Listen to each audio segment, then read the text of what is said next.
Bonjour. Aujourd'hui, nous allons corriger ensemble un exercice sur le thème du théorème de Pythagore. Cet exercice est le prolongement de l'exercice numéro 9, page 277 du manuel Césamat du cycle 4. Nous nous trouvons deux triangles rectangles dont l'un est construit sur l'hypoténuse de l'autre, un des côtés de son angle droit étant justement l'hypoténuse du premier triangle rectangle. Donc, dans cet exercice, on demandait simplement d'écrire les relations.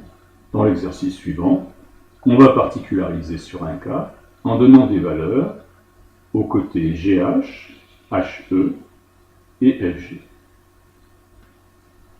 Donc nous sommes bien dans la même configuration, deux triangles, le triangle ABC, dont on connaît deux longueurs, celle des côtés de l'angle droit, et puis le triangle ACD, dont on connaît une des mesures, un des côtés de l'angle droit. Ce triangle étant construit sur l'hypoténuse du premier, c'est un des côtés de son angle droit, qui est l'hypoténuse du premier triangle rectangle. On désire connaître les mesures de tous les côtés des deux triangles ABC et ADC. En fait, il y a deux valeurs qui ne sont pas connues. Alors, dans ce triangle, je connais deux longueurs. C'est un triangle rectangle. Donc, comme il est rectangle, que AC est son hypoténuse, le côté que je ne connais pas, je vais pouvoir utiliser le théorème de Pythagore. Théorème de Pythagore qui me dit que si je construis un carré sur le côté AB, donc imaginons un carré construit sur le côté AB, son aire, AB au carré, si je lui additionne l'aire d'un carré construit sur le côté BC, eh bien j'obtiendrai l'aire d'un carré construit sur le côté AC, un carré qui serait de ce côté-là. Je connais deux valeurs, je peux les remplacer. Je remplace par les deux valeurs connues, et j'obtiens AC au carré, la valeur inconnue, égale 120 au carré, centimètre carré. 120 cm multiplié par 120 cm va donner 120 au carré, centimètre carré, puisque c'est une aire, et de l'autre côté, 160 au carré, centimètre carré.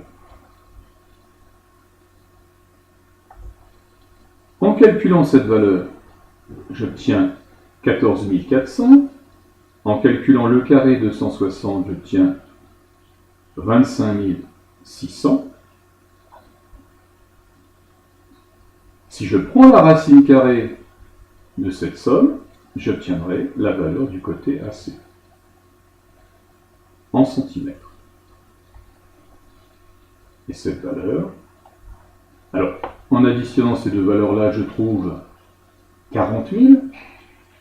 Quel est le nombre qui, lorsqu'on multiplie par lui-même, donne 40 000? Eh bien, c'est 200. Si le côté, ici, mesure 200 cm, si je construis un carré sur ce côté, j'obtiendrai un carré dont l'aire sera 40 000 cm². Le résultat de ça. Alors, maintenant, je connais ce côté-là. Donc, je connais deux côtés de ce triangle. Je connais même les deux côtés de l'angle droit. Eh bien, je procède de la même manière. Je peux dire que donc, le triangle ADC est rectangle A, CD est son hypoténuse. D'après le théorème de Pythagore, je peux écrire cette relation. Donc, en remplaçant par les valeurs connues, j'obtiendrai CD au carré est égal à 150 au carré centimètre carré, plus 200 au carré centimètre carré. Ce qui, comme précédemment, me donnera la valeur de CD en prenant la racine carrée des résultats.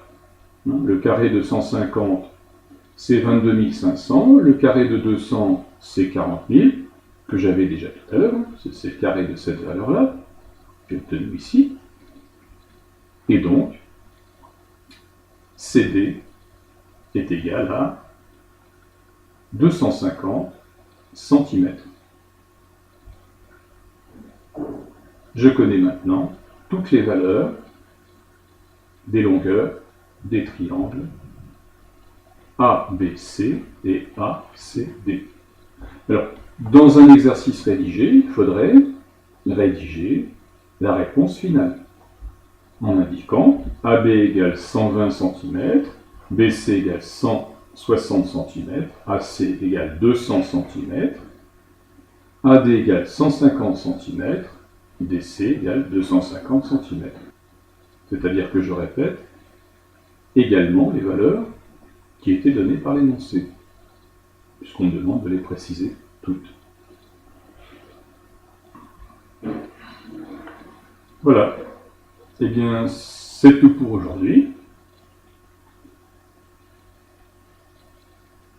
À bientôt pour un autre exercice sur le thème du théorème de Pythagore ou une autre chose.